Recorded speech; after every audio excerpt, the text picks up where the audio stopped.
Hello everybody, it's me, Jenna Ryan. Welcome to today's video. Today I have a very interesting topic that I would like to get started on. It's a very lengthy topic, so we're not going to cover everything today, but we are going to cover some things, and I'm going to kind of let you know where I am currently, and then I'm going to try to go backwards to let you know where I've come from as far as the self-talk goes, and also the things that I'm learning and things like that. Let me just tell you, I'm finding that it all comes down to self-talk. Everything, all of your healing, at the end of the day, it all has to do with what you are saying to yourself in the moments when it matters the most. What are you saying to yourself whenever you're wanting to go back to that person who's been abusive to you, or who's a narcissist, or who's using you, or who's cheating on you, or who's being disrespectful to you, or who's busting your boundaries? What are you telling yourself? What are you telling yourself, and how are you telling yourself? It's not just about the words you say, but it's the way you say it. This is my latest, most important thing that I'm learning right now, is how to not be shaming toward myself. How to quit being so, even that right there, that was pretty darn shaming. How to quit being so, that's shaming. I mean, shaming language is everywhere in someone who has experienced trauma in their past, or who allows people to abuse them today, or who's codependent.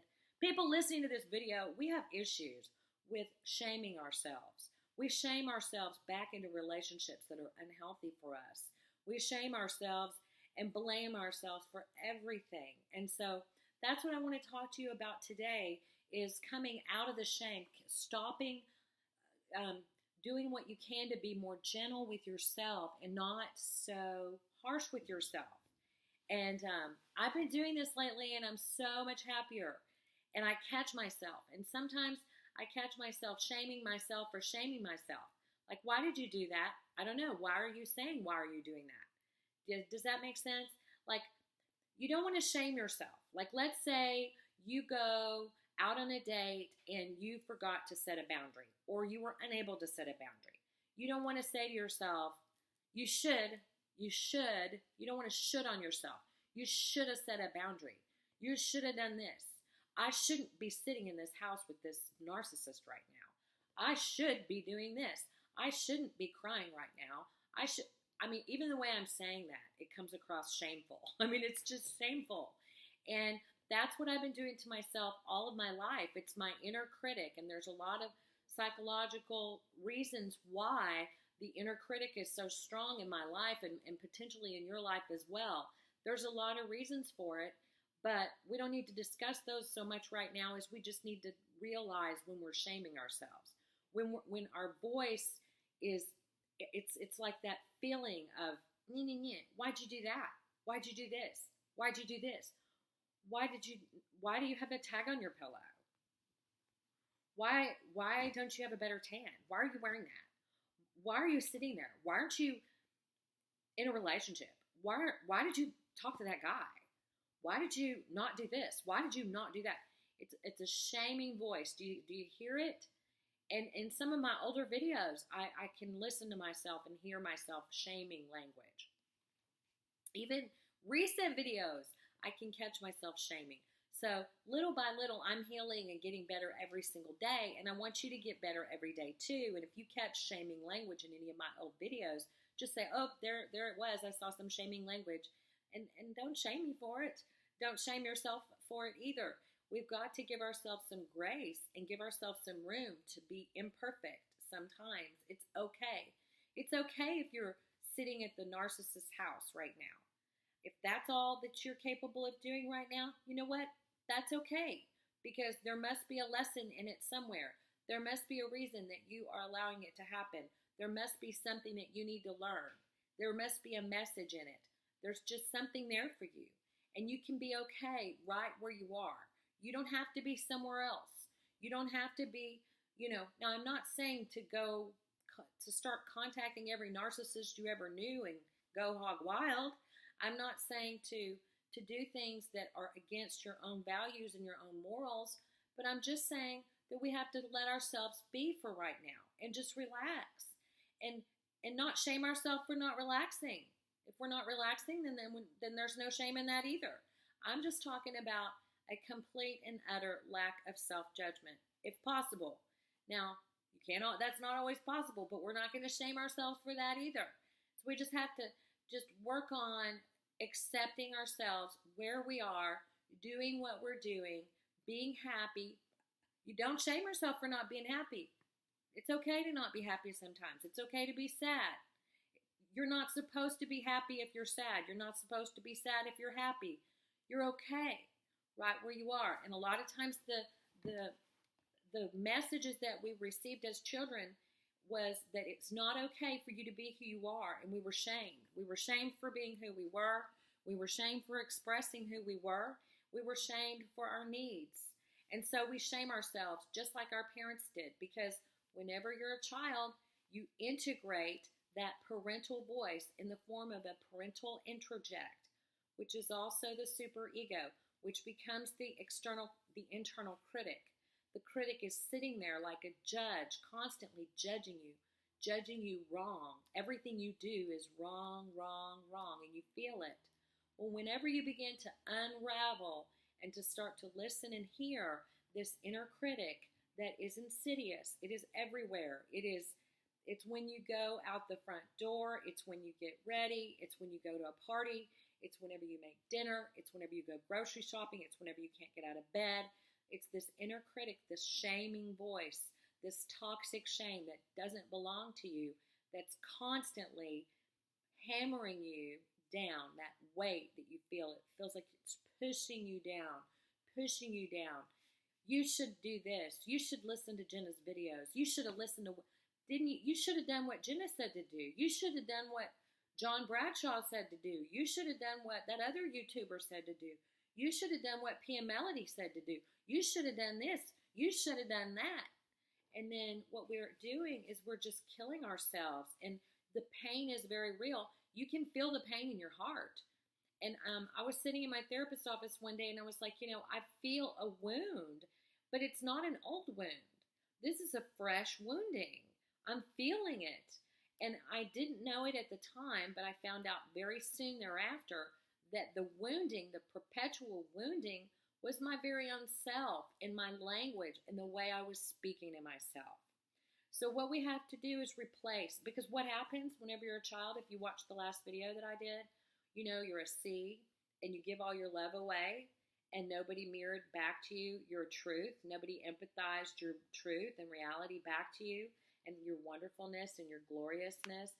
Nobody did. And so what happens is you give all of your love away, but then in its place, you turn against the self.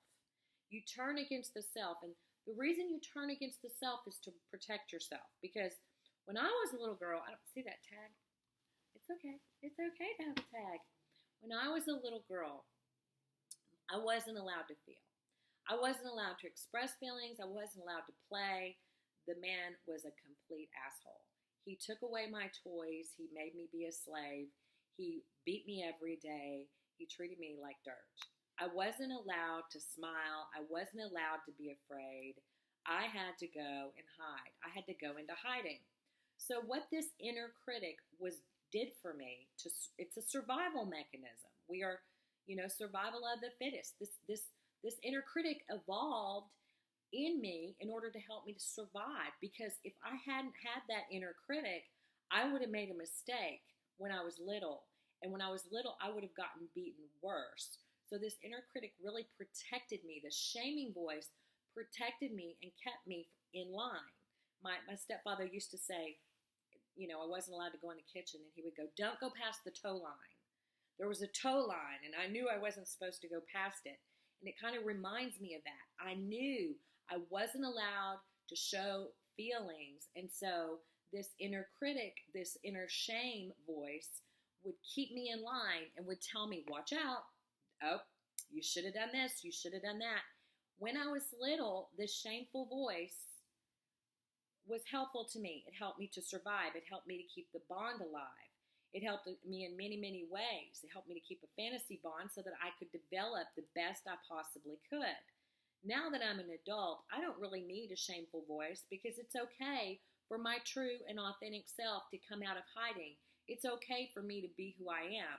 although I still have some archaic thought processes left over from back whenever I was in an abusive environment, the most important time of your life between age, 0 to 7 years old.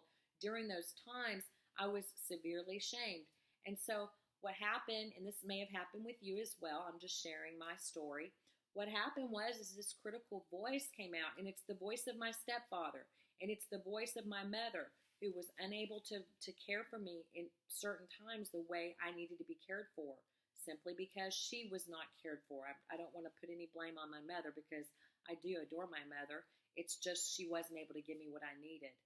But the point is that anytime you're not given what you're needed, anytime any of your core developmental dependency needs are not met, what happens is you get shame. You get toxic shame, and there's a toxic shame voice, and that toxic shame voice follows you around. And when you're an adult, you're still sitting there saying, I should have taken a drink of water before I started this video. I shouldn't even be doing a video. What if somebody sees this video? Someone might see this video, and they may think I'm crazy. And then somebody might, judge me because of the video. And then I'm judging myself. And I'm judging the hell out of myself. And by the end of the day, it's just like, ow. It's like a constant scrape.